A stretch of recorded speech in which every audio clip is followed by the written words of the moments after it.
भूत प्रेतों के भी एरिया हैं, साथ में घूमते थे, बात करते थे। अगर कोई चीज़ लेके जाता था ना, साथ में आ जाते थे। तो खिलाएगा? हाँ। कैसे? मैं इस तरीके से मेरी डेथ होगी। मैं कहा अच्छा, मुझे ये खाना देगा? मैंने कहा हाँ, आ जा, दे ले। ये आज तक मेरे साथ होता है। स्टार्ट में बहुत कुछ हुआ है हमारे साथ, मतलब जब हम जाया करते तो हमारे साथ ऐसा भी हुआ है कि पीछे से ऐसे हाथ मार करके अभी भी प्रहार किया गया। मैं आपको दिखा सकता हूँ, अभी भी निशान पड़े हुए हैं उसके। प्रेत आत्मा को भी इसमें काबू में किया जा सकता है इससे। अच्छा। हाँ, भूत प्रेत। सिंपल सी बात बताऊँ, माने कोई व्यक्ति मर जाए, जब उसके ऊपर जिस समय वरुण मंडल को फोड़ा जाता है, मतलब घड़ा उसके ऊपर लेके जाया जाता है सन भाषा में ना, वो जब फोड़ दिया जाता है, उसकी ठूठ को उठा लो।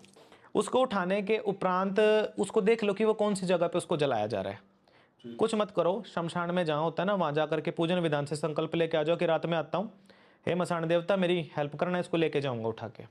शमशान में चले जाओ और वो जो ठूठ है ना, उस ठूठ को उसके ऊपर रख दो, जो उसकी चिता दहक रही है, उसके अंदर मांस पकाओ, और जो उसके पिंड बनाए गए हैं ना जो सर के ऊपर, उनके दोनों आटों को लो, आटा और गूंदो, उड़द का आटा गूंदो, उसको लो, रोटियां पकाते चले जाओ और पास में रख लो शराब। तो ये करने के बाद ना जो आजू बाजू की जो चीजें हैं ना, जो भूख प्यास से तड़प के मरी हैं, अब उस शमशान में अब तक लाखों मुर्दे जल चुके होंगे, और कम से कम ऐसी लाखों तृप्त आत्माओं के साथ आपका उस टाइम पे जो है एनकाउंटर हो सकता है।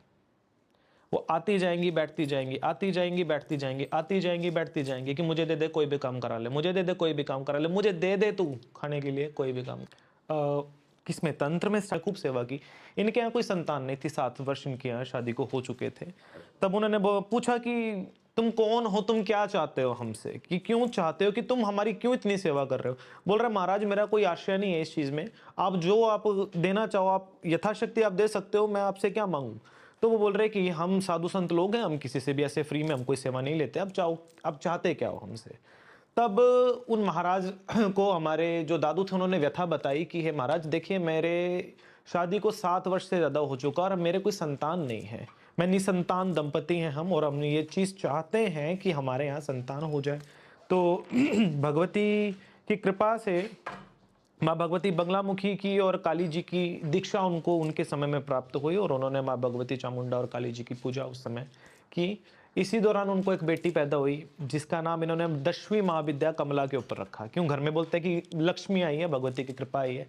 तो वो जब आई तो उसके जो भाव थे, साधु ने बोला था कि इसकी शादी मत करना, अदरवाइज ये घर परित्याग वाला सिस्टम हो जाएगा इसका। तो हुआ क्या, इन्होंने अब पुराने जो बुढ़े हुआ करते उनका सिस्टम क्या कि हम भाई बेटी की कमाइयाँ हम खाएंगे, हम जो है ये चीज़ नहीं कर सकते, लोग हमारे समाज हमारे मुंह पे थूकेगा कि हमने बेटी को घर में बिठा रखा है, कवारी लड़की घर में बिठाई हुई है, तो ये चीज़ ठीक नहीं है ना। तो उन्होंने क्या किया, ना चाहते हुए भी उनकी शादी जो है कर दी, लेकिन शादी के बाद भी उनका ध्यान जो है वो पूजा साधना में लगा रहा। आगे जो उनके जो हस्बैंड थे वो he is a very supportive person, उन्होंने बहुत सपोर्ट किया उनको। और उनकी जो पोस्टिंग थी वो रेलवे मास्टर थे, दरअसल उनकी पोस्टिंग हो गई गुवाहाटी रेलवे स्टेशन पे। तब वहीं से वो उनके जो है आना जाना जो है वहाँ के साधु संतों के साथ हो गया। और संत संगति बोलते हैं समाज तेरा, और ये तो चाहते ही थे कि संतों की संगति हमें मिले, तो वहाँ जा करके इनको अपने गुरु की प्राप्ति हुई थी। तब ये नित्य अपने गुरु की सेवा के लिए जाना, अपने गुरु की सेवा करना, अपने गुरु के चरण दबाना, है ना, जो एक नित्य क्रम एक शिष्य अपने गुरु के लिए करता है। तो इन्होंने अपनी नित्य सेवा निभाई उस समय पे। इसी प्रकार से इनकी जो पूजा भक्ति थी वो तंत्र साधना में बदल गई धीरे धीरे करके, है ना। तो तंत्र साधना जिस समय इन्होंने आरंभ की, इनके हस्बैंड जो थे उन्होंने बहुत सपोर्ट किया इस चीज़ के लिए, बल्कि उनकी फैमिली इस चीज़ के अनसपोर्ट थी, लेकिन उन्होंने सपोर्ट किया था उनको प्रॉपरली इस चीज़ का कि मुझे पता है कि मेरी नारी कोई गलत काम नहीं कर रही है, सीधा समान है। उन्होंने कभी शादी के 13 साल 14 साल तक अपने हस्बैंड को टच नहीं करने दिया था, फॉर रीजन ऑफ साधना, कि जब तक मेरे गुरु आज्ञा नहीं रहेगी मैं बिल्कुल भी तुम्हारे सामने पत्नी रूप में नहीं आऊंगी। तब इसी प्रकार से गुरु सेवा करते हुए, अब पुराने जो साधु संत हुआ करते, आजकल तो शायद ऐसी आपको मिलेगी नहीं कहीं पे भी, मतलब व्यथा ही कहीं पे नहीं मिलेगी कि ना तो ऐसे गुरु हो सकते हैं ना ही ऐसे शिष्य हो सकते हैं आज के समय में। शायद हमें तो नहीं लगता, शायद हमारी भी साधना उन सब साधकों के सामने बहुत न्यून है, हम ये बात बोलेंगे इस मामले में। तो एक बार हुआ कि अब साधु संत हो गया, अगर भोजन ग्रहण करेंगे, अन्नप्राशन करेंगे, तो यदि सब होंगे तो करेंगे, अन्यथा वो खुद भी नहीं करेंगे। तो सबका, साधुओं का ये स्वभाव होता है, अगर खाएंगे तो सबको बांट के खाएंगे, अन्यथा फिर अकेले तो वो भक्षण नहीं करने लगे, तो ये स्वभाव साधुओं का नहीं होता। तो उस समय देखा वो अपने बाबा के लिए, अपने गुरु के लिए भोजन का जो बनाने का जो प्रोसेस होता है वो करने चली गई। अब इतने में पीछे से उनके पास कोई साधु संत तपस्वी आ गए उनके पास बैठ के। अब वो क्या हुआ कि वो अपने हाथ में थाली लेकर के अपने गुरु के चरणों में जाती है कि बाबा भोजन कर लो। वो सामने देखते हैं कि 3-4 साधुगण भूखे साधु और बैठे हैं। तो इतने पे जो गुरु महाराज थे वो क्रोधित हो गए कि गलत है, दैट इज वेरी रॉन्ग, मैं यहाँ अन्न प्राशन करूं और जो इतने साधु संत बैठे हैं वो भूखे, या तो सबका होगा या मेरा भी नहीं होगा। उन्होंने बोला कि खड़ी रहे वहीं पे जो है दुष्ट बदमाश, तुझे जो है इस बात का जो है बिल्कुल भी फिक्र नहीं है कि यहाँ साधु संत बैठे हुए हैं, जब तक ना मैं बोलूं यहीं पे खड़ी रहे। वो कह करके वो चले गए, वो अपनी साधना के लिए चले गए यहाँ से दूर तिब्बत के अंदर कैलाश के। वो वापस लौट के नहीं आए और वो अपने उसी प्रकार से एक पांव पे खड़े हो करके उन्होंने 12 वर्ष तक अपने गुरु की राह देखी। उनके हस्बैंड ने बोला कि वापस आ जाओ, तुम्हारे गुरु आ गए। बोल रहे नहीं, मेरे गुरु जब मुझे ये आज्ञा दिया है कि 12 वर्ष तक वहीं खड़ी रहे, अन्यथा तू बैठ नहीं सकती। बोले मेरे गुरु की आज्ञा के ऊपर मैं कैसे जा सकती हूँ, क्यों मेरे बाबा की आज्ञा मैं नहीं कर सकती ये सब चीज। तब 12 वर्ष के बाद उनके गुरु वापस आए तो उन्होंने उनको नीचे बैठाया कि जा, धन्य है तेरी गुरु भक्ति, जा, धन्य ऐसे गुरु, धन्य ऐसे शिष्य। तब पश्चात उनको जो है पारिवारिक जो जीवन होता है गुरु ने पारिवारिक बना दिया कि जाओ भैया अपना घर परिवार बसाओ, भी अब तुम्हारा समय हो चुका है घर परिवार बसाने के लिए। अब शादी के बाद दिक्कत क्या हुई कि जो पहली संतान हुई माँ देवी माँ प्रकट होकर खड़ी हो गई कि इतने वर्ष तक अपने गुरु के लिए ये किया, आज अपने मोह में तूने मेरा परित्याग कर दिया, आज अपना समाज खो करके खड़ी गई। क्योंकि उनको देवी माँ प्रत्यक्ष थी। जैसे हम लोग वैसे अब आपस में बात कर रहे हैं, वो आज भी हैं, वो शादी की ऐसी बात नहीं है। जैसे हम लोग ऐसे प्रत्यक्ष हैं वैसे देवी माँ उनके साथ प्रत्यक्ष है। तो देवी माँ बोले कि तू अपनी ममता के लिए आज मेरी भक्ति छोड़ गई। बोल रहे माँ मैं छोड़ी नहीं हूं, लेकिन मेरी एक जिम्मेवारी थी जो एक परिवार के उसमें, या तो मुझे सांसारिक जीवन ही नहीं देना था, अन्यथा अगर इस जंजाल में मुझे अगर डाला है जगदम्बे तूने, तो कम से कम मुझे इसका निर्वाह तो कर लेने दे, कम से कम मेरे गुरु आज्ञा थी उसका निर्वाह करने दे। तब पश्चात अपने प्रथम बच्चे को उन्होंने जल विसर्जित कर दिया था देवी के पीछे कि ये ले, मुझे इस पापाचार की गठड़ी अपने ऊपर नहीं चाहिए, या तो भगवती तू या कुछ भी नहीं। तब भगवती उसके ऊपर प्रसन्न हुई थी संपूर्ण। वो एक परीक्षा की घड़ी थी सिर्फ एक, अन्यथा और कुछ नहीं था। भगवती की कृपा से उनके यहाँ मतलब कुल की बेला ऐसी चिड़ी की बात ही छोड़ दीजिए। अब इनके यहाँ क्या प्रॉब्लम थी कि अब क्या हुआ था कि संसारी जीवन में आ जाने के कारण वो सब शक्तियां इन्हीं के परिवार में वापस लौटनी थी। जो हमारे फादर थे, हमारी माता जी थे, इनके 7 वर्ष तक कोई संतान नहीं थी। बहुत इन्होंने, जैसे डॉक्टर लोगों के पास जाते हैं ना कि लाइक कि मेडिसिन करवा लो, कोई बोलता है कि मतलब आप झाड़ा करवा लीजिए, कोई बोलता है कि आप लाइक मतलब ओझाओं को दिखा लीजिए, तांत्रिकों को दिखा लीजिए, हो सकता है कोई कुछ किया कराया हो, लेकिन reports are getting very normal. लेकिन जिसने आना है, भगवती जिसको लेके आती है वो तो लेके ही आएगी कहीं ना कहीं से, है ना। तो हुआ क्या, अब ये हमारी बुआ जी के पास चले गए कि आप भगवती की बहुत बड़ी उपासक हैं, तो आप कृपा करें। बोले मैं ये कृपा नहीं कर सकती, देना लेना मेरे हाथ में नहीं है, उस भगवती के हाथ है। हाँ मैं उस स्थान पे आपको ले जा सकती हूँ जहाँ पे भगवती असल में वास करती है। तब वो उनको अपने गुरु के पास लेकर के गई। अब वो साधु संत हैं, सीधी सी भाव है, छल कपट जानते हैं दुनियादारी का। तो उन्होंने बोला कि देखो ऐसा है, हम तो साधु सन्यासी हैं भाई, सीधी सी बात है, कल को हमारा इतना बड़ा दरबार है भाई, इतना बड़ा हमारा सिद्धपीठ है, जो तेरे पहली संतान हो होते माता के मंदिर में चढ़ा देना भाई। ये धुने के ऊपर या तो ये बैठेगा ऐसे गद्दी का, तो या तो ये वारिस होगा या कोई भी नहीं होगा। अगर शर्त मंजूर है तो दे जा, अन्यथा चले जाओ यहाँ से, तुम्हारे भाग्य में संतान सुख नहीं है। अब विचार किया इन्होंने, अब बोलता है कि मरता इंसान तो आंख भी चबा लेता है, वो कड़वा होता है, जहर भी उगल लेता है कि नहीं कहीं ना कहीं से हमें लोगों के ताने में सुनने से हो जाए। तो हमारे जन्म से पहले भगवती के 21 अनुष्ठान किए गए थे, स्पेशली काली और माँ और कामाक्षा माँ के, और 10 महाविद्याओं के। उसके उपरांत हम गुप्त नवरात्रि की सप्तमी पे हमारा जन्म हुआ था, जिस समय कालरात्रि जगती है। कालरात्रि काल के अंदर नवरात्रि मतलब नवरात्रि 4 तरीके की होती है, 4 की भी 5 तरीके की होती है, जिसमें 2 पब्लिकली होती हैं और 2 गुप्त होती हैं। जो गुप्त होते हैं 10 महाविद्याओं की पूजाओं के लिए होते हैं, जिसमें 7वां दिन जो होता है वो स्पेशली भगवती काली का होता है, कालरात्रि का होता है। और कालरात्रि के काल पे एक यमगंडक काल लगता है, क्योंकि काल की अधिष्ठात्री माता ये होती है। तो यमगंडक और कालरात्रि का जब सुमेल होता है, उस समय पे जो उत्पन्नता होती है वो या तो भगवती का लाल होता है या कोई भी नहीं होता उस समय, या तो बिल्कुल ही राक्षस होगा। तो वहां पे उस नक्षत्र में हमारा जन्म हुआ।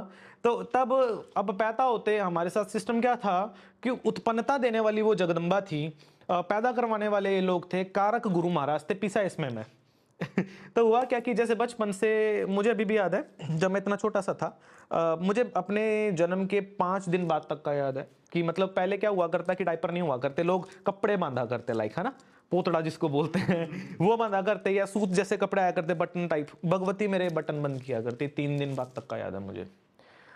मुझे खाना नहीं खाना आया करता, मुझे खाना खिलाया करती, मुझे चलना नहीं आया करता, उंगली पकड़ के भगवती ने मुझे चलना सिखाया है जब मैं छोटा सा था ना, बिल्कुल। तब मैं बताया करता, अरे माँ मुझे दिख रही, तुम्हें दिख क्यों नहीं रही है, ये बैठी है तुम्हें नहीं दिख रही है। रास्ते चलते ना, जैसे एक छोटा बच्चा होता है जिसको बोलना नहीं आता, तब मुझे मेरी फैमिली ने ये बताया कि हम तेरे पेरेंट्स नहीं है, हम तेरे बायोलॉजिकल पेरेंट्स भी नहीं है, हम तुझे लेके आए ये जगदम्बा काली माँ से लेके, ये तेरी माँ, इसी को माँ बोल।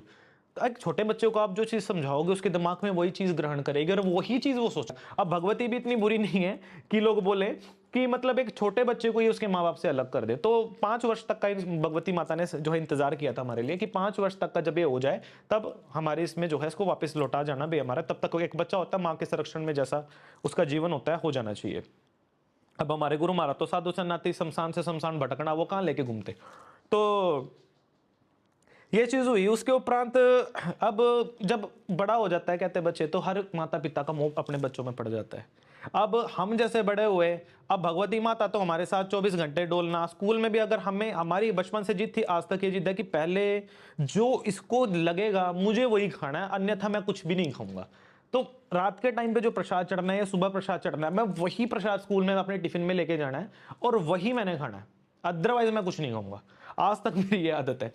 तो स्कूल में भी मैं मतलब बुक्स नहीं लेके जाता था, माता की फोटो लेके जाया करता अपने साथ में, और साथ में बैठ करके जय माता दी सारे छोटे छोटे बच्चों को भी, मतलब जो क्लास के अंदर सबको जय माता दी करने लगाना। माया सा बोलती है, माया सा बोलते, ऐसा हुआ करता जब मैं छोटा सा था बिल्कुल। तब अगर किसी को भी मैंने बोल दिया कि जा तेरी मृत्यु हो जाएगी, वो एक दिन से ऊपर जी नहीं पाया करता। किसी को बोल दे कि जाओ, अगर तेरे इतनी उसमें, अगर तेरे डॉक्टर बोल रहे कि तेरे बेटा नहीं तेरी बेटी होगी, जा कर ले कुछ भी कर ले, तो वो बेटी होगी। अगर बोल रहे कि ये चीज होनी है तो वो होगी। तो ये बचपन से रहा है, भगवती की कृपा हम बोल सकते हैं कि हमेशा से रही है। अब धीरे धीरे करके यही पूजा ना, अब जो मुझे दिखती थी असल में वो किसी को भी नहीं दिखती थी, या तो वो लोग मुझे पागल समझते थे या मैं उन लोगों को पागल समझता था। ये चीज हुआ करती मेरे साथ में। अब कॉमन सेंस की बात है, अब इस चीज को जिसको मैं देख सकता था उसको गुरु महाराज देख सकते थे और कोई भी नहीं देख सकता था। मैं तो अपने गुरु महाराज को दुष्ट बुढ़ा बोला करता। मुझे डर लगा करता उनसे, वो काले कपड़े पहन के बाल बिखरा के, डर लगा करता उनसे। जब मैं छोटा था मैं भाग जाया करता उनका, वो बोला करते चेले, मैंने कहा ठीक है दैट्स फाइन, जब मुझे नहीं पता था। लेकिन एक बार क्या हुआ, जगदम्बा माँ और गुरु महाराज एक रूप हो गए, तब मुझे पता चला कि शायद ये अलग नहीं है, कोई भी नहीं चाहेगा। तो मेन बात है उनको ये कि गृह त्यागी सन्यासी हो जाएगा, कोई भी नहीं चाहेगा। तो शायद उनका फियर मैं अब समझता हूँ, शायद उस समय शायद मैं नहीं समझ सकता था। तो दैट टाइम पे मतलब मेरा एक तरीके से डिबेट होना, तो इन्होंने क्या किया, माँ की जो, मैं कहीं पे भी जाना मैं खिलौने नहीं खरीदा करता, मुझे माँ की फोटोज अच्छी लगती थी, मुझे यही चाहिए असल में, यही। हाँ, मेरे माँ बाप ने मुझे मतलब बचपन से खिलौनों की जगह मुझे मूर्तियां दी हैं देवी माँ की। एक अष्ट धातु की काली माँ की मूर्ति आज भी मेरे पास है, और एक चंदन की शंकर जी की मूर्ति। आई वॉज थिंकिंग जब मैं छोटा था कि शंकर जी ने टेरटे ऊपर माता है, तो दैट मीन्स शी स्ट्रॉन्ग, ये बलशाली है, तो मैं इसकी पार्टी में क्यों ना जाऊं, इसको क्यों मैं मानूं, इसको तो मार के कूट के गिरा रखा है। मुझे ऐसा फील हुआ करता है जब मैं छोटा था। मेरी मेंटालिटी ये थी, एक छोटे बच्चे की मेंटालिटी क्या हो सकता है। तब मैंने क्या किया, शंकर जी की मूर्ति को उठा के मैंने भगा दिया कि मुझे नहीं चाहिए, मैं रखाया हूं उसको जाकर के पेड़ के नीचे, ये ठीक है, ये मेरी है, इसी को साथ में रखना है मैंने, अब ये मेरी ही रहेगी हमेशा के लिए, मैं इसको नहीं छोड़ सकता। मुझे अभी भी याद है 2.5 साल की जब मेरी उम्र थी ना, देवी माँ ना मुझे जीवन में ना जीवन मृत्यु का पाठ सिखाया करती। आज लोग समझ भी ना सके, लोगों को लगे कि शायद मैं कोई माइथोलॉजिकल बातें बता रहा हूँ, लेकिन मेरे साथ हुई हैं ये सब चीजें, आज भी होती हैं। तो उस टाइम पे माँ बताती है कि ऐसे लोग आते हैं, लोग जाते हैं, सब चले जाते हैं। तो मैंने पूछा सब चले जाएंगे, तुम भी चली जाओगी? तो रोने लगी, बोल रहे नहीं कभी नहीं जाऊंगी। मैंने कहा अच्छा कब जाओगी? कभी भी नहीं।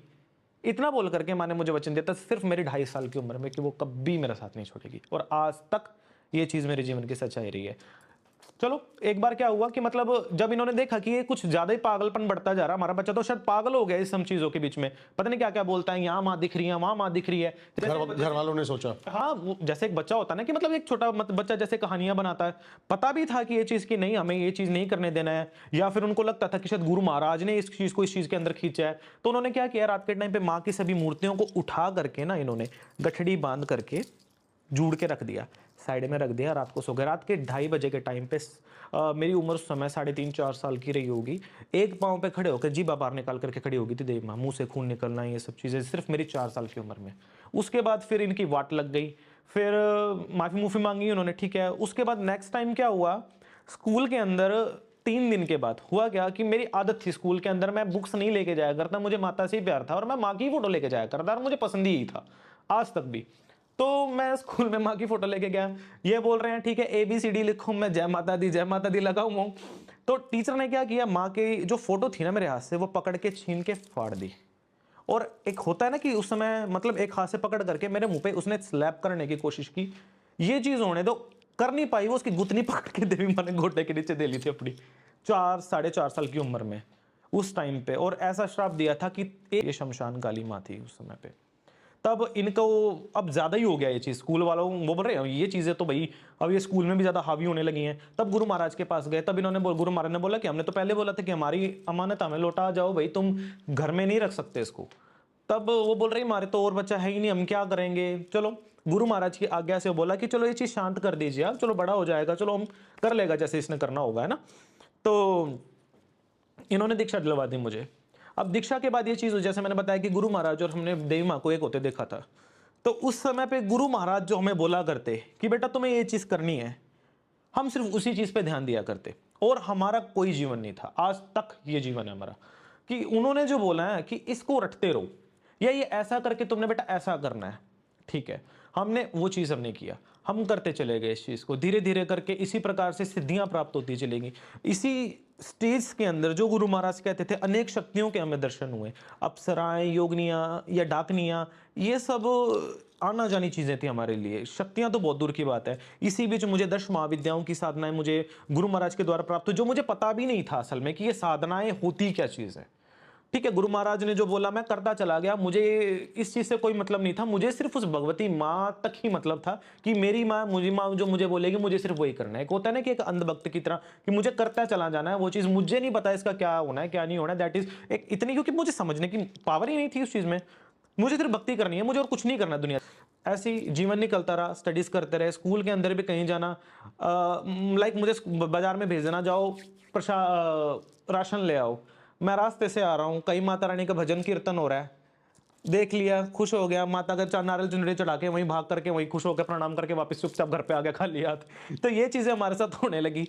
तो धीरे धीरे करके एक स्टेज आया जिसमें गुरु महाराज ने बोला है कि फलाने फलाने जगह पे जाके, शमशान की बात थी वो, कि किसी को मत बताना, शमशान भूमि चले जाना रात में, मध्य चिता के पास ये सब चीजें करना और आ जाना। आजकल तो बहुत ये कैमरा वैमरा, तब तो कुछ भी नहीं था हमारे टाइम पे, तो ये तो आजकल लगने चालू हुआ है, शमशानों में भी कैमरे लग रहे हैं। पुराने टाइम में तो कुछ भी नहीं था हमारे टाइम पे, गेट भी। डिड यू इमेजिन, सिर्फ 11 साल की मेरी उम्र थी सिर्फ, जब मैं अकेला, मेरे माँ बाप सो जाया करते, मैं इनसे अलग चुपचाप निकल करके चला जाया करता, इनको पता ही नहीं होता था कि मैं अकेला, तो इनको पता ही नहीं हुआ करता, कुछ दिखता था हमेशा से।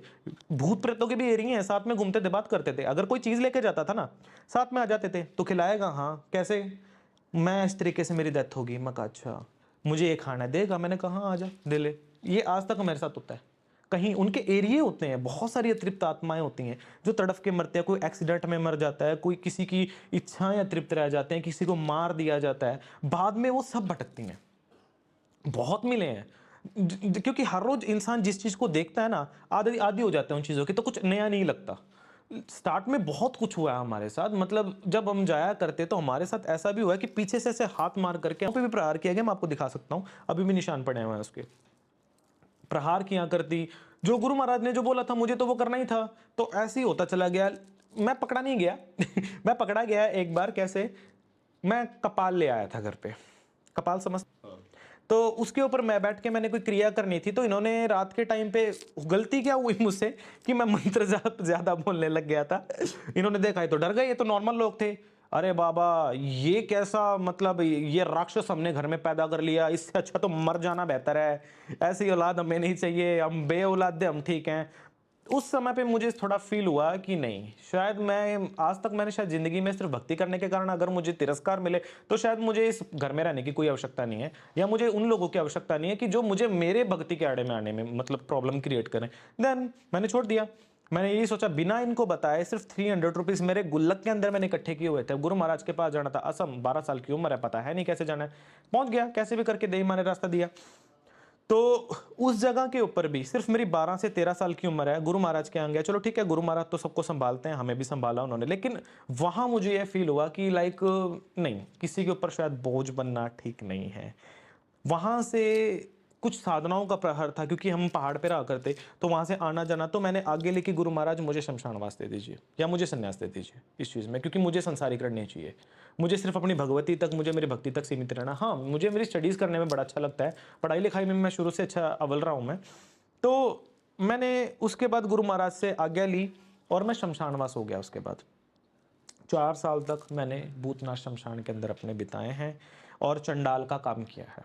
चंडाल समझते हो क्या? तो रात के टाइम पे मुर्दों को संभालता है, जो लाशें आती हैं उनका दाह संस्कार करता है, या जो लाशें आती हैं उनके जो वस्त्र होता है उनको धारण करता है। वो चंडाल क्रम होता है हमारे यहाँ। और मैं कपालिक संप्रदाय से दीक्षित हूँ और हम शाक्त हैं, कपालिक वाला हम लोग। तो हमारे यहाँ विधान ये होता है कि हम लोग बर्तनों में नहीं खा सकते। हमारे यहाँ जो मानव जो मुंड होता है ना, हमारे यहाँ जिसको मीमांसा पात्र बोला जाता है, हमारे वहाँ उसके मध्यक भोजन किया जाता है, और आज भी हमारे पास, और हम खाते हैं इस चीज़ के मध्य आज भी। तो उस समय पे उसके अंदर ये हमारे जीवन का हिस्सा हो गया। मतलब हम भगवती से प्रार्थना करा करते, क्योंकि ब्रह्मपुत्र में बाढ़ आया करती, तो घाट के घाट उसके अंदर चला जाया करते। उस टाइम पे रात भर शिवालय के बाहर बैठ करके ये भगवती से प्रार्थना करना कि हे जगदम्बे, ये तो नहीं बोलेंगे कि किसी की डेथ हो जाए, है ना, ये तो शायद मुझे भी अच्छा नहीं लगेगा। हे जगदम्बे, किसी को ऐसे को मुक्त कर कि जो अपने शरीर से बिल्कुल कष्ट में आ चुका है, जिसकी आत्मा उसको त्राई त्राई बोल रही है कि हे जगदम्बे बस मुझे मौत दे दे, इससे अच्छा कि ऐसे लोगों को भेजे जगदम्बे, किसी का भी बुरा मत कर, क्योंकि अगर ये लाश आएगी तो शायद मुझे भोजन मिलेगा, अदरवाइज मुझे भोजन नहीं मिलेगा। तो उस टाइम पे मतलब ये मैं कि जिससे सबको, किसी को दुख ना हो, लाइक कि कोई ज़्यादा उम्र का हो रहा है या ज़्यादा किसी बीमारी से पीड़ित है, कि बस भुगत रहा है वो इंसान, कि ठीक है लोग भी बोले कि हो गया तो ठीक है, मुक्ति हुई है इसकी। तो इस प्रकार से काफ़ी मतलब माँ भगवती की कृपा से ऐसा कोई दिन नहीं जाया करता जिस दिन वहाँ लाश ना आया करती। और लाश आने से मतलब ये नहीं कि मैं लाश खाया करता, नहीं, लाश के अगले दिन पे जो अस्थियाँ उठाए जाते हैं, फूल चुगने जिनको कहा जाता है, उस समय पे लाश के सिरहाने पे भोजन रखा जाता है, मिठाइयाँ रखी जाती हैं, फल रखे जाते हैं, और चंडाल को दक्षिणा दी जाती है। अगर दक्षिणा मिलेगी तो शायद मुझे मेरा निर्वाह का जो है प्राप्त होगा, और वस्त्र दिए जाते हैं जो शव के नाम के होते हैं ना। तो ये चीज़ें मुझे मिला करती, जिसमें से मुझे 4 भाग निकालना पड़ा करता। एक तो शमशान में रहने वाले कौवे और गिद्धों का, एक प्रेतों का, और एक मसान देवता का और कुत्तों का, ये 3 भाग निकला करते, और चौथा भाग मेरा था उसमें से, क्योंकि मैं चंडाल कर्म करता था। और चंडालों का आज भी ये इतिहास रहता है कि वो मसान का खा सकते हैं, वो शवों को भी खा सकते हैं, लेकिन 4 भाग निकाल के, और उसका पापाचार मुक्त करके, मृत संजीवनी विद्या को उसके ऊपर प्रयोग करके, पहले उस शव का, जो कपालिक होते हैं ना, वो शव को भी खा सकते हैं, लेकिन उसका विधान होता है एक। लोग बोलते हैं ना कि आपने देखा अघोरी लोग खाते, अघोरी नहीं, सिर्फ अघोरी नहीं, बहुत लोग खाते हैं, औघड़ भी खाते हैं, कापालिक भी खाता। औघड़ दानी वो होता है जो एक अघोरी होता है, जो शिव शक्ति का जो बाल स्वरूप है वो अघोर है। 12 वर्ष से जो छोटी आयु है ना शंकर जी की, वो अघोर है, जिसमें शंकर जी शमशान में भूत प्रेतों के साथ विचरते हैं। वहां पे शिव के साथ शक्ति विराजती नहीं है, जहां पे अकेले भगवान शंकर जी उनके साथ मस्त हैं, नाचते गाते, ये मतलब उनके सर पे कोई टेंशन नहीं है, वो साधना रत भी उनका कोई सिस्टम नहीं है, वो होता है अघोर। औघड़ दानी क्या होता है? वो होते हैं जो संपूर्ण रूप में अघोरेश्वर होते हैं, लेकिन वो संपूर्ण रूप में, मान लो अगर उनका ध्यान लग गया मसाण में, तो वो ये नहीं पता 1000 वर्ष तक शंकर जी की आंख बंद हो गई, और 1000 वर्ष बाद जब उन्होंने जो है आंख खोली तो कुछ और सिस्टम बदला हुआ है। ये होता है औघड़ दानी। सिर्फ 4.5 वर्ष की थी तब मैंने अपने माता पिता से कहा, सिर्फ 4.5 साल की उम्र में, कि मुझे दीक्षा चाहिए, और ये ज्ञान मुझे भगवती ने दिया था कि ऐसा करने से ऐसा होगा, तो ये कार्य शुरू कर दे। तो उस समय पे इन्होंने क्या किया कि शायद ये छोटा बच्चा है, सब इसके दिमाग के अंदर फितूर भर रहे हैं कि हमें इस बच्चे को इन सब चीज़ों से बाहर निकालना है, हमें इन सब चीज़ों में नहीं घुसने देना, हमारे एक ही बच्चा है, हमारे और कोई बच्चा भी नहीं, अगर इस चीज़ में चला गया, भक्ति में चला गया, हम कहाँ जाएंगे। तो हर एक इंसान के अंदर एक ग्रीडीनेस होती है, एक फियर फैक्टर हर इंसान के अंदर होता है, और कोई भी माँ बाप ये नहीं चाहेगा कि हमारी संतान शमशानवासी हो जाए। अगर इस जर्नी की बात की जाए तो शायद मुझे तो माँ के पेट से ही शायद इस चीज़ को जो है मतलब करने का सौभाग्य प्राप्त हुआ है। आरंभिकता ऐसे है कि मेरे जो माता पिता थे उनको कोई संतान नहीं थी। अगर उससे भी पूर्व जो है अगर आरंभ किया जाए तो इसका इतिहास तो शायद हमारे दादा के समय से निकलता है। दरअसल हमारे जो दादा थे उनको कोई संतान नहीं थी, तो वो अपने टाइम कापालिक संप्रदाय, कापालिक जो होता है ना वो इनसे ऊपर होता है ना। तो इनमें क्या होता है, जैसे शंकर जी है शक्ति के साथ और कपाल रूप में विराजते हैं। इसका एक छोटा सा एग्जांपल आपको देता है, जैसे अन्नपूर्णा माता है। जब अन्नपूर्णा शंकर जी ने माँ भगवती अन्नपूर्णा को बोला था कि मैं ही सब कुछ हूँ, है ना, तो श्री का स्वरूप भी मैं ही हूँ, माया का स्वरूप भी मैं ही हूँ। बोले आप भक्ति का स्वरूप हो सकते हो लेकिन माया तो मेरे द्वारा, क्योंकि मैं महामाया हूँ। तब माँ भगवती जब अंतर ध्यान होगी तब शंकर जी उनके आगे कपाल लेकर के खड़े हो गए, जगदम्बे अब तो दे दे तू जितनी में आ रहा। एक ये स्वरूप होता है जो कापालिक है ना, जो लोगों की दृष्टिकोण से है। तभी ये काशी में विराजता है, और काशी की नगरी आप समझते हो कि क्या है, पूरा मसान, ये मसान में विराजता है, ये कापालिक संप्रदाय है। लेकिन इसके सिवा एक और कापालिक संप्रदाय है जो है कि भैरव भैरवी जो है साधना रथ, जिसमें शंकर जी के हाथ में जो है पात्र होता है, भगवती के हाथ में पात्र होता है। तो यहाँ पे भैरवी भैरव संवाद का जो है सिस्टम आता है, तो वहां पे ये कापालिक संप्रदाय होता है जहाँ शिव शक्ति एक रूप हो जाए और मूल रूप में शिव शक्ति का समारूप हो जाए। तो ये जो स्वरूप है, ये सब स्वरूप है, ये इन सब स्वरूपों को जो शव होता है इनको जो है भक्षण का आदेश होता है, ये खा सकते हैं, लेकिन उसका पहले पापाचार विमुक्त उसको करना पड़ता है, क्योंकि जो शव है उसको पता नहीं कौन से उसने पाप किए हैं जिसके कारण उसकी मृत्यु हुई है, या उसने जीवन में किसी के साथ चोरी की है, ठगी की है, किसी का बुरा किया है, उसके अंदर थे, वो मिट्टी है ओनली, लेकिन उस मिट्टी के अंदर बहुत सारी अशुद्धियां हैं। उसको पहले तांत्रिक विधान के द्वारा पहले उस मिट्टी को अच्छे तरीके से पहले उसका पापाचार मुक्त करना पड़ता है, फिर उसको शापोद्वार करना पड़ता है। उसका शापोद्वार होता है, पाप जो है उसका पाप मुक्ति होती है। उसके बाद होता है मृत्या उत्थाप्य, मतलब अगर तो मृत्यु के कारण जो भी उसके होता है कि उसकी मृत्यु के कारण उसके बुरे फल हमें न मिल जाए, मृत उत्थाप्य पूजन होता है। उसके बाद होता है मृतवस्था, ताकि वो किसी की अगर संतान भी रहा हो तो उसकी माता का श्राप हमें ना लगे, है ना। फिर होता है मृत संजीवनी विद्या, ताकि उसकी मृत्यु यदि उसको हम खाए भी तो वो हमारे द्वारा। इस मृत संजीवनी विद्या में तो ऐसा होता है, यदि आप हमारे कौल पंथों में से पहला जो 8 मार्ग होता है इसमें से कच्ची पक्की मार्ग होता है। यदि आप मसान का पत्ता भी यदि उठाते हैं, यदि आप उसको मृत उत्थाप्य कर लेते हैं और उसको देखते हैं और ध्यान करते हैं मानस विधि से कि हे जगदम्बे इसका स्वरूप ऐसा हो जाए, तो वहां पे यदि आप उसका भक्षण करते हैं, सामाजिक लोगों को लगता है कि आप मांस खा रहे हो, लेकिन आप जिस चीज की पुष्टि के लिए आप उसको खा रहे हो, माने आप सोचो कि मुझे खजूर चाहिए तो आपको खजूर का ही उस लगेगा कि आप मांस खा रहे हो, लेकिन सामाजिक लोगों को लगेगा कि अघोरी लोग तो मांस खा रहे हैं। लेकिन भगवती का तंत्र इससे बहुत परे है, तंत्र ये सब भी कर सकता है और बहुत आनंद आता है। एक मानव के जो मांस का जो लोग बोलते हैं ना कि मतलब जो लोग भक्षण करते हैं वो भक्षण नहीं करते हैं उस जगह के ऊपर, ये विचार होता है, क्योंकि जो शव होता है ना असल में वो शव एक माध्यम होता है किसी भी साधक की भक्ति को संपूर्ण करने का, क्योंकि वो तो जा चुका है, प्रेत आत्मा आजू बाजू घूम रही है उसके, है ना। अब उसके अंदर शरीर के अंदर एंट्री तो नहीं ले सकती। पहली बात तो ना आज के टाइम में ना जो लोग बोलते हैं शमशान साधकों को, शव साधकों को कि ये लोग सब बुरे ही हैं, ये लोगों को बुरा करने के लिए बैठे हैं ये लोग, लेकिन ऐसी सच्चाई नहीं है। आज के टाइम में जो मुझे लगता है ना कि हर इंसान को जो आज के टाइम में बैठा हुआ नॉर्मल भी अगर बैठा हुआ है उसको शमशान साधना जरूर आनी चाहिए। वो क्यों? क्योंकि आज के टाइम में प्रेत बाधा भूत बाधा इतनी है। आपने ना कभी ये नोटिस किया होगा जिस शमशान के अंदर अघोरी वास करता है, औघड़ वास करता है, कपाली वास करता है, उनके अंदर कभी भी किसी भी परिवार अगर दिन में जाए रात में जाए उनका बुरा ही नहीं हो सकता कभी, क्योंकि वो शमशान को कील के रखते हैं।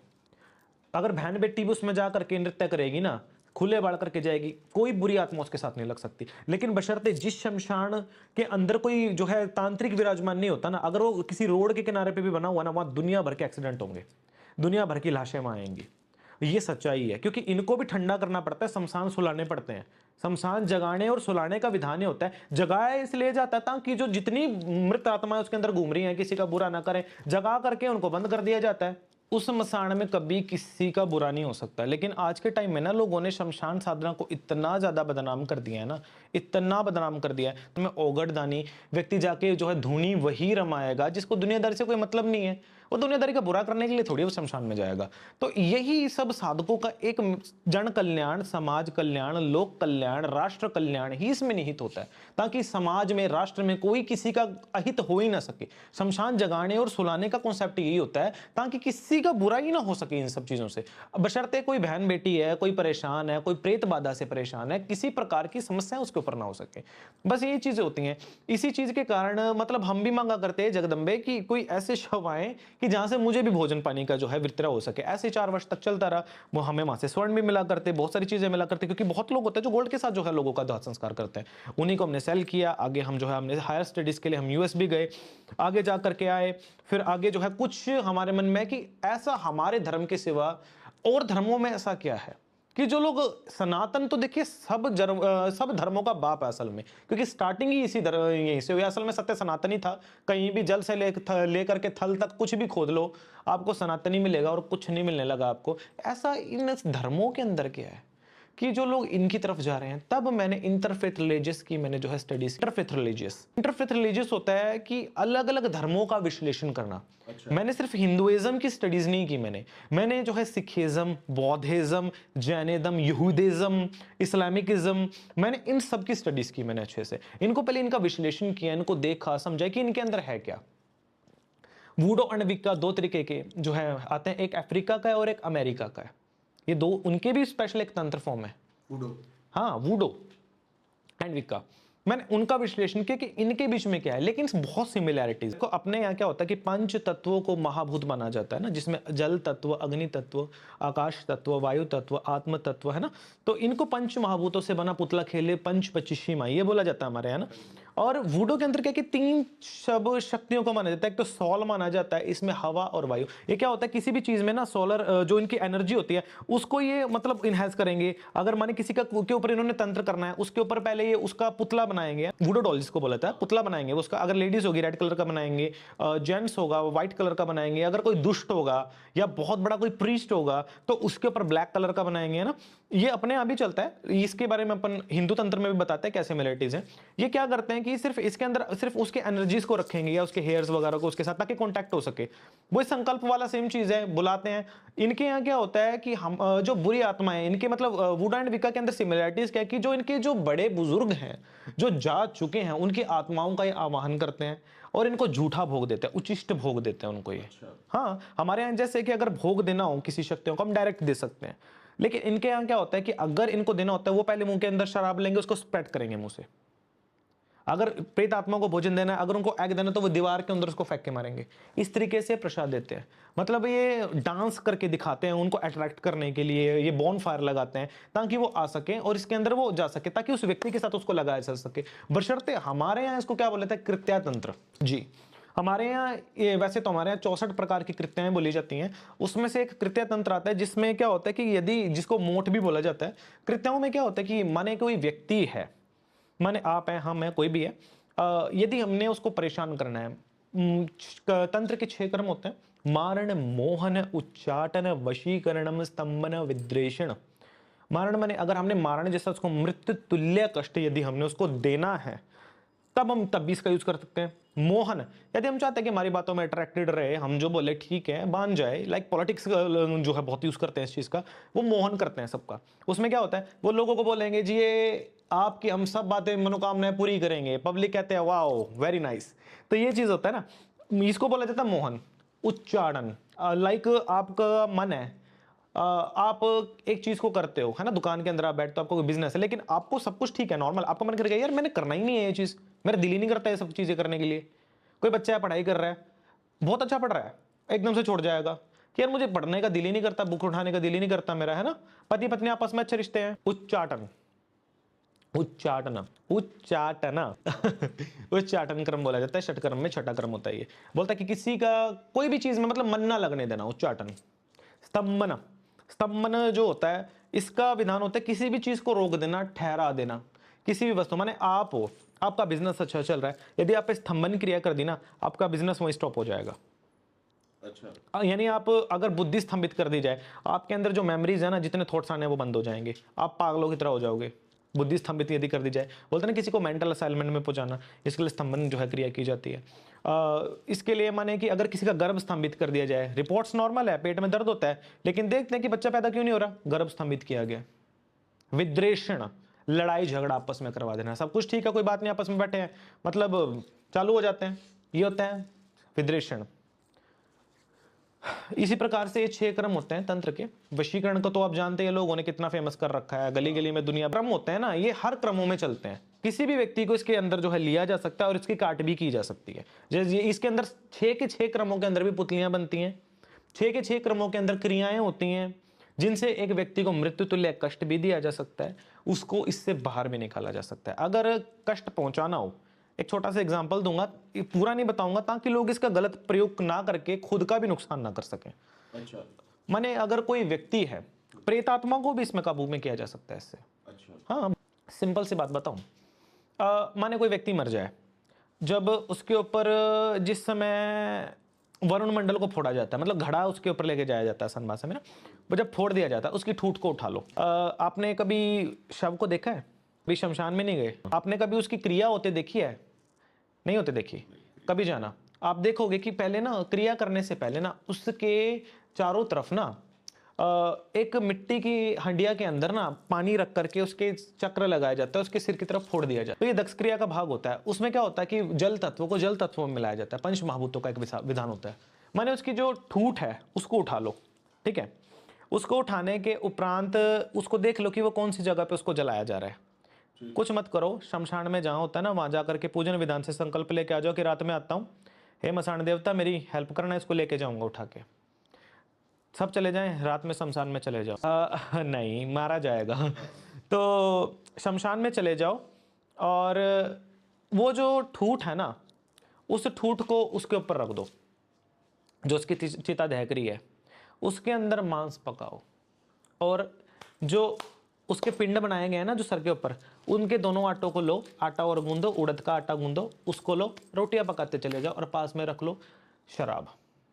अच्छा। प्याला रख लो उसका, बनाते जाओ रखते जाओ, बनाते जाओ रखते जाओ और मंत्र बुड़बुड़ाते जाओ। मैं यहाँ मंत्र का विधान नहीं बताऊंगा, पहले अपने आप का घेरा करना जरूरी है, नहीं था वो तुम्हें मार डालेंगे। तो ये करने के बाद ना जो आजू बाजू की जो चीजें हैं ना, जो भूख प्यास से तड़प के मरी हैं, जो भूखे मरी हैं, जिनको भूख लगी है, या जिनकी अच्छे से कोई बोलते ना कि 13वीं नहीं हुई, कुछ भी नहीं हुआ है ना, वो आपके पास पास बैठती चली जाएंगी, जमावड़ा लग जाएगा पूरा। अब उस शमशान में अब तक लाखों मुर्दे जल चुके होंगे और कम से कम ऐसी लाखों तृप्त आत्माओं के साथ आपका उस टाइम पे जो है एनकाउंटर हो सकता है। वो आती जाएंगी बैठती जाएंगी, आती जाएंगी बैठती जाएंगी, आती जाएंगी बैठती जाएंगी कि मुझे दे दे कोई भी काम करा ले, मुझे दे दे कोई भी काम करा ले, मुझे दे दे तू खाने के लिए कोई भी काम करा ले। वहां पे किसी को नहीं देना है, उनका सबका एक लीडर होता है। अच्छा। जिसको प्रेतराज बोला जाता है। प्रेतराज जो होता है वो मशान देवता ही होते हैं असल में, उनका ही एक जो है तामसिक स्वरूप होता है जो भूत प्रेतों को कमांडिंग करता है। तो वो आएंगे, वो इन सबसे भयंकर स्वरूप होगा उसका।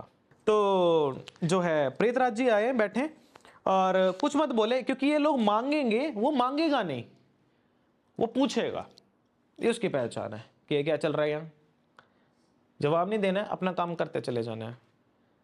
लास्ट में वो भोग मांगेगा, तब उसको भोग दे दो, वचन दे देगा। 3 वचन दे के जितने प्रेत है ना सब काबू में एक बार में, लाखों आत्माओं को सिद्ध कर सकते हो एक विधान से।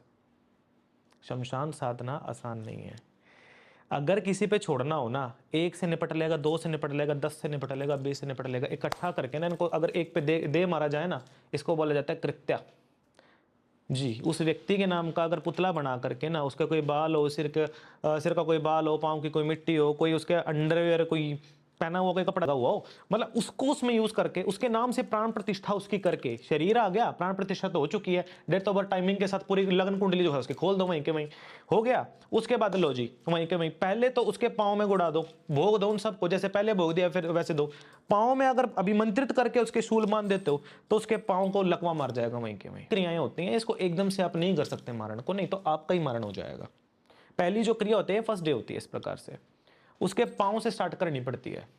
पाँव से करोगे उसको लकवा जैसा सिस्टम हो जाएगा उसका, वो उठ नहीं सकता। वो जैसे कि बोला जाता है ना कि उसके यूरिनल भी बीच में निकलेगा, उसका ये सब कुछ बीच में निकलेगा। इतनी बुरी गंदी कंडीशन हो जाएगी, वो मौत मांगेगा। उसके बाद एक पूजा और आती है, वो आती है 21 दिन के बाद। उस 21 दिन के बाद की जो पूजा होती है, उसमें फिर से कच्चा मांस और पक्का मांस पकाया जाता है चिताओं पे। तब उसमें क्या जाता है, उनको फिर को बुलाया जाता है, फिर से काम लिया जाता है उनसे। उसमें क्या होता है, दूसरे में छोड़ा जाता है, यहाँ 1 2 3, ये उसमें क्या होगा, उसके दोनों हाथों को और सर को जकड़ लेंगे वो। लोग बोलते हैं ना कि बिल्कुल हाथों से गया मैं, मतलब मैं कुछ नहीं कर सकता, ये सब चलेगा। और लास्ट की जो अंतिम क्रिया होता है वो महाक्रिया होती है। उसमें क्या होता है कि जो काक जो होता है, कौआ, कौए को चिता में जला करके बलि चढ़ानी पड़ती है। उसको मैं पूरा विधान नहीं बताना चाहता। हाँ, तो उसको चिता में जला करके ना, उसकी जो स्वाहा है उसको उठा करके उस पे मल देनी है, पूरे शरीर पे छाले निकल जाएंगे। जैसे कि मैगेट्स जैसे चलते हैं ना, वो मैगेट्स जैसा हिसाब हो जाएगा, नाक में से मैगेट्स, मुंह में से मैगेट्स। अगर उसको मारना हो ना, पहले पेट में जाएगा, उसके अगले दिन यहाँ पे जाएगा। यहाँ करोगे प्रतिघात, ये 7वीं अंतिम किल होगी, उसको भगवान भी नहीं बचा सकता। ये मारण क्रिया है। और तंत्र में ये सब चीज़ें होती हैं, लेकिन इसका प्रयोग नहीं करना चाहिए, गलत है। क्योंकि जो इंसान किसी की मृत्यु करता है उसको नरक तक यातना भोगनी पड़ती है इस चीज़ की। बाद में लेकिन आप इससे लोगों को बाहर निकाल सकते हो। अगर किसी पे हुआ है तो इससे वही व्यक्ति बाहर निकाल सकता है जो शमशान साधना जिसने किया हो, जिस पे उसी के बराबर ये सब चीज़ों का भाग हो। माने जिसने छोड़ा है ना, वो उल्टा दोहा, इसकी दोहा डबल करके उसके प्रोटेक्शन में लगा दे, तब उस व्यक्ति को बचाया जा सकता है। यहाँ पे यूज़ की जाती है मृत संजीवनी विद्या, जो मुर्दों को भी जिंदा कर सकती है 10 मिनट के लिए। हमारे यहाँ ना एक साधना होती है शव साधना। शव साधना का कॉन्सेप्ट ये इंडिया में बैन है, आपको अगर ना पता हो तो। ये साधना गवर्नमेंट ने ही बैन की हुई है बहुत टाइम पहले से। जिसमें क्या होता है कि एक शव लाया जाता है, उसको शापोद्वार और पापोद्वार करना बहुत ज़रूरी है। उसको एक माध्यम बनाया जाता है उस जगदम्बा तक पहुंचने का। कुलावर्णम तंत्र के अनुसार, कामरति तंत्र के अनुसार और योगिनी तंत्र के अनुसार ये बोला गया है कि जो व्यक्ति माँ पार्वती की या काली या 10 विद्याओं की पूजा बिना शव के करता है ना, उसको नरक तक की यातना भोगनी पड़ती है। बिना शव के इसकी पूजा नहीं हो सकती, क्योंकि इसके पहले ध्यान में बोला गया है शवरूढ़ा महाभीमा घोरदेश्वा हंस मुखिम सुक्ते हास्य उक्ते वर प्रभा खड़ग हस्त धरा देवी ललत जीवा दिगंबरी एल संचित महादेवी शमशानालय निवासिनी। शवरूढ़ा महाभीमा, जो देवी शव के ऊपर विराजमान है, महाभीमा, किसी से बाप से भी नहीं डरती। घोर दिस्वा हंस मुखिम, जो देखने में भयंकर लगते लेकिन मंद मंद मुस्कारी है। संयुक्तम हास्य उक्ते वर प्रभा, साथ में मंद मंद मुस्कारी है, वर प्रभा साथ में आशीष भी दे रही है। खड़ग हस्त धरा देवी ललित जीवा दिगंबरी, हाथ में माँ भगवती के खड़ग है, ललित जीवा है, मुंह के जीवा निकल रही है, खून टपक रहा है उससे। दिगंबरी, बिना वस्त्रों के। एन संचित महादेवी शमशानालय वासिनी। इस प्रकार की महामाया माँ भगवती को ही शमशान वासिनी कहा जाता है। और असल में शमशान वासिनी वही देवी है जो शवरूढ़ा होती है असल में। और शव पे जो शक्ति विराजमान होती है ना, वही असल में शक्ति जो है शमशान वासिनी कहलाती है। और शमशान वासिनी की पूजा के लिए शव का आसन बहुत अनिवार्य होता है। तो उस शव को माध्यम बनाया जाता है अपनी साधनाओं के लिए, बशर्ते जो शव होता है ना, ऐसा नहीं कि शव साधना जब आप करते हो तब वो जो शव होता है वो नाचता है, आपके ऊपर भी प्रत्याहार कर सकता है। जैसे हमने बताया कि बहुत सारे लोग आते हैं उसमें, जितनी प्रेत आत्मा है वो सब आपके ऊपर हमला करते हैं उसमें भी। इवन जिसकी वो शव है वो भी नहीं चाहेगा कि इसमें मेरा यूज हो, उसकी भी प्रेत आत्मा आपकी दुश्मन हो जाती है उस टाइम पे। लेकिन जब उसका प्राण प्रतिष्ठन हो जाता है ना, तब उस रूप में उसका विधिवत संस्कार हो जाए, जब जब संख्या आपकी पूर्ण हो जाए, तो वो साक्षात जगदम्बा ही उस शव के अंदर विराजमान हो जाती है और आपसे आपकी सिद्धि बात करती है जी। और जो व्यक्ति शव साधना को संपूर्ण किए बगैर ये बोले कि मैंने काली जी की साधना को संपूर्ण किया, ऐसा संभव ही नहीं है। क्योंकि ऐसा मैं नहीं बोल रहा, ऐसे तंत्र ग्रंथ बोल रहे हैं। और काली जी को सिद्ध करने के लिए शव साधना इज़ वेरी इंपॉर्टेंट। और शव साधना करने वाले बहुत ही कम साधक आज के समय में जो है बचे हैं। ऐसे तो अनेक हैं, लेकिन बहुत कम आज के टाइम में है भारतवर्ष के अंदर। तो शव साधना बैन है वैसे तो भारतवर्ष के अंदर, लेकिन करने वाले तो करते ही हैं। अब क्या बोल सकते हैं इस वाले में, मैं ज़्यादा खुल के नहीं बोलूँगा।